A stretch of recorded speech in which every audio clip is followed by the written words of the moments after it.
ಇವರು ಮೋಹಿನಿಯಾಟ್ಟಂ ಅನ್ನು ವಿಶ್ವ ವೇದಿಕೆಗೆ ಏರಿಸಿದರು. ಕಲಾಮಂಡಲಂ ವಿಮಲಾ ಮೆನನ್, ಪದ್ಮಶ್ರೀ 2026. ಭಗವಾನ್ ವಿಷ್ಣು ನೆಲೆಸಿರುವ ಆ ಕ್ಷೀರ ಸಾಗರದಂತೆ ಕಲೆಯು ಅನಂತ.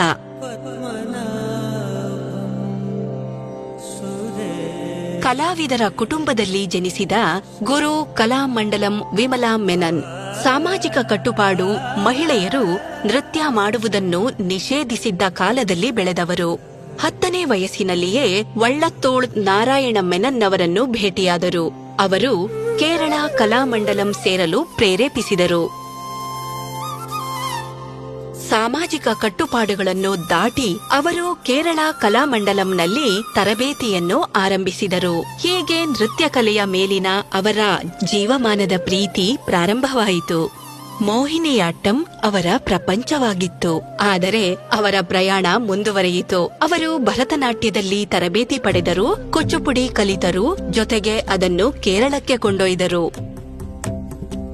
ಶೀಘ್ರದಲ್ಲೇ ಗುರು ಕಲಾಮಂಡಲಂ ವಿಮಲಾ ಮೆನನ್ ಕೇರಳ ನಾಟ್ಯ ಅಕಾಡೆಮಿಯನ್ನು ಸ್ಥಾಪಿಸಿ ಮೋಹಿನಿಯಾಟ್ಟಂನ ಸುಧಾರಣೆಗೆ ಕಾರಣರಾದರು. ಅದನ್ನು ಏಕವ್ಯಕ್ತಿ ಕಲೆಯಿಂದ ಗುಂಪು ಪ್ರದರ್ಶನಕ್ಕೆ ಪರಿವರ್ತಿಸಿದರು ಮತ್ತು ಪುರುಷ ಪಾತ್ರಗಳನ್ನು ಸೇರಿಸಿದರು.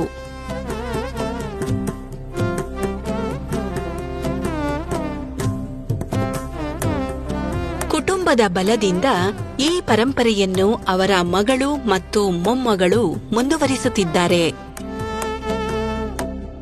ಮತ್ತೀಗ ಅವರ 84ನೇ ವಯಸ್ಸಿನಲ್ಲಿ ಕೂಡ ಮೋಹಿನಿಯಾಟ್ಟಂ ಅನ್ನು ಜನಪ್ರಿಯಗೊಳಿಸುವ ಜವಾಬ್ದಾರಿಯನ್ನು ವಹಿಸಿಕೊಂಡಿದ್ದಾರೆ.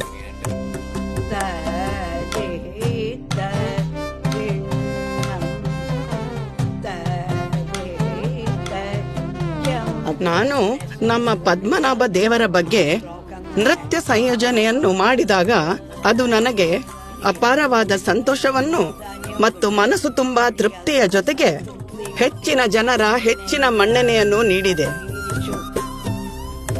ಮತ್ತು ಈ ದೀಪವನ್ನು 10,000ಕ್ಕೂ ಹೆಚ್ಚು ಶಿಷ್ಯರು ನಂದಾದೀಪವಾಗಿಸುತ್ತಿದ್ದಾರೆ.